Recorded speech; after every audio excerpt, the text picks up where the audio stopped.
The first rule was simple: never speak to them. The second rule was worse: never let them know you can. I had memorized both rules by heart long before I ever saw one of them. They called themselves observers. We called them ghosts. No one knew when they arrived. There were no ships, no lights in the sky, no invasion. Just presence. One day humanity was alone, and the next day we weren't. They didn't interfere. They didn't communicate. They didn't help. They just watched. At least, that's what the world believed. Beginning. I worked at Site 17, a remote research facility buried in a desert where the sky looked permanently washed out, like the color had been drained from it. The kind of place where secrets didn't just live, they were locked, buried, and forgotten. Our job wasn't to study the observers directly. That would have been impossible. They didn't allow it. Instead, we studied their patterns, their movements, their silence. They appeared as shifting silhouettes, like distortions in reality, almost human-shaped but not quite. If you stared too long, your head would ache. If you tried to record them, the footage corrupted. But they were always there, watching, always watching. Most of the staff treated them like background noise, something you learn to ignore, like the hum of an air conditioner. Not me. I felt them. Every time one of them appeared behind the glass walls of the observation deck, my chest tightened, like I was being judged or measured. The first time I noticed her, I thought I was imagining things. She stood differently. That's the only way I can describe it. While the others drifted or hovered, she lingered, still, focused, on me.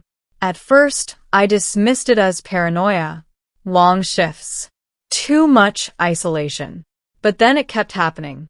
Every day at 3:17 a.m., my late-night shift, she would appear at the far end of the observation chamber.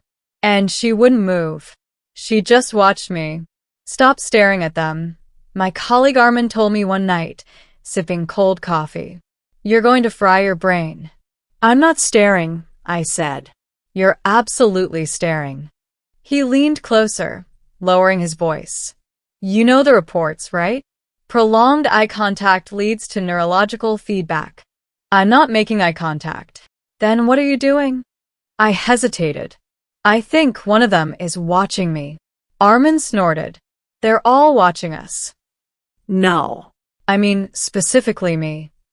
He studied my face, then shook his head. Yeah, you need sleep. Maybe he was right, but something inside me said he wasn't. Middle. It happened on a night that felt wrong from the start. The facility was quieter than usual. Not just quiet, empty quiet. Like something had been turned off. Even the machines seemed to hum softer. I was alone in the observation deck when she appeared. 3:17 a.m. Right on time. But this time she was closer. Much closer. Standing just beyond the glass. Her form flickered unstable like a signal struggling to stay intact. And then something impossible happened. She raised her hand. Not drifting. Not shifting. A deliberate motion. A gesture. Toward me. My heart started pounding. No, I whispered. That wasn't possible. They didn't interact. They didn't acknowledge. They didn't. Her hand pressed against the glass. The surface shimmered, like reality itself was resisting her touch. And then, I heard it. A voice. Not through my ears. Inside my head. You are not supposed to hear me. I staggered back, knocking over my chair. What are you? My voice echoed uselessly in the empty room. Her form flickered again. Stronger this time. I am breaking the rule. Every instinct screamed at me to run, to call security, to shut it down. But I couldn't move. Why? I whispered. There was a pause. A long, heavy silence. Because you are about to die. The words hit me like a physical blow. What? In 11 minutes. I laughed. I actually laughed. That's not funny. This is not humor. My hands trembled. Die how? Her form distorted, like she was struggling to maintain the connection. System failure. Oxygen regulation. Chain reaction. I stared at the control panels. Everything looked normal. No, that's not possible. The system has already begun to fail. I rushed to the console, typing commands, pulling up diagnostics. At first, everything appeared stable. Then I saw it. A tiny fluctuation, barely noticeable, but growing. Why are you telling me this? I asked, my voice shaking. You're not supposed to interfere, right? Silence. Then, correct. Then why? For a moment, her form became clearer, more defined, almost human. Because I have been watching you. My breath caught, and I made an error. What kind of error? Another pause. Longer this time. I began to care. The words didn't make sense. Observers didn't care. They didn't feel. They just observed. You're lying, I said. I do not possess the capacity to lie. The console beeped. The fluctuation was increasing. Fast. Too fast. How do I stop it? I demanded. Her form flickered violently now, like she was being pulled away. You must manually override the regulator in Sector C. That's 2 levels down. You have 6 minutes. I ran. The corridors blurred as I sprinted through the facility. Alarms hadn't gone off yet. No one else knew. No one else could fix it in time. Why me? I gasped as I ran. Why not tell someone else? Her voice came again, weaker now. Because you listened. I reached Sector C, hands shaking as I tore open the panel. Wires. Valves. A mess of systems I barely understood. I don't know what I'm doing, I shouted. Left panel. Blue conduit. Disconnect and reconnect. I followed her instructions blindly. Sparks flew. The system hissed. Now what? Wait. The seconds stretched. The hum of the facility changed. Stabilized. Then, silence. The system rebooted. Stable. Alive. I collapsed against the wall, breathing hard. I did it. No answer. Hey. Nothing. I ran back to the observation deck. She was gone. Ending. The official report said it was a minor systems malfunction. A glitch. Nothing more. No one questioned how I found it so quickly. No one asked why I was already there. It was easier that way.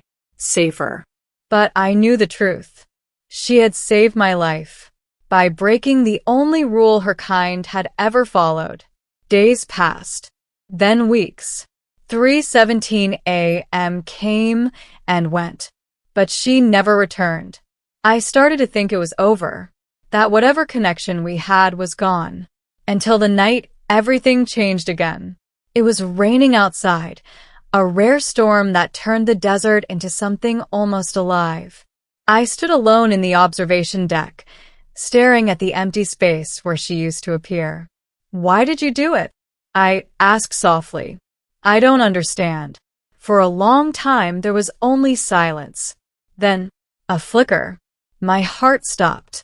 She appeared, weaker than before, fainter, like she was barely holding together. You came back, I whispered. Her voice followed. Soft. Fragile. This will be the final communication. No, wait, don't go, I said quickly.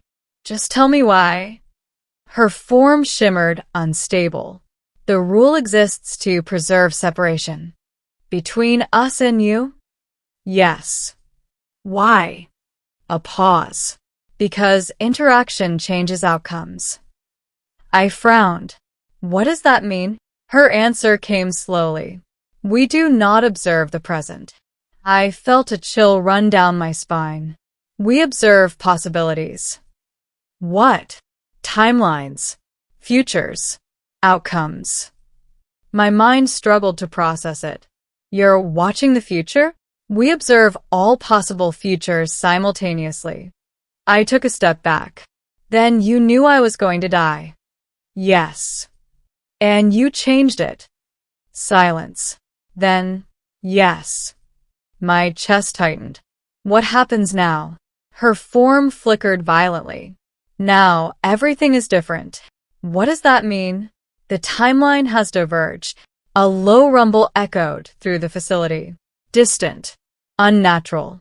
What was supposed to happen? I asked. Her voice weakened further. Your death was a fixed point. I froze. Its removal creates instability. The rumble grew louder. Lights flickered. What kind of instability? I demanded. She looked at me, or at least, it felt like she did. The kind that collapses worlds. My blood ran cold. You're saying by saving me, you doomed everything? A long silence. Then, yes. The floor trembled. Alarms began to blare. No, there has to be a way to fix it. Her form was fading now, breaking apart. There is. What? Tell me. Her final words came like a whisper. Restore the original outcome. My breath caught. You mean, I have to die? For the first time, she hesitated. Yes. The world shook harder now. Reality itself seemed to ripple. I looked at her, really looked, and for a moment, she looked human. Do you regret it? I asked. A long pause. Then, no. Tears filled my eyes. Then it wasn't a mistake. Her form flickered one last time.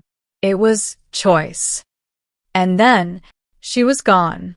The facility began to collapse around me. Systems failing. Reality tearing at the edges. I understood what I had to do. I walked back to Sector C. To the panel. To the moment where everything had changed. My hands didn't shake this time. If I undo it, I whispered, you'll never have existed like this. No answer. I took a deep breath. And I'll never know you. The rumble intensified. Time was running out. But you knew me, I said softly. I reached for the conduit. And that's enough. I disconnected it. The system screamed. The air thinned. The world faded. And in my final moment, I thought I saw her again. Not as a distortion. Not as a flicker. But as something real. Smiling. Then, nothing. Final ending note for your video.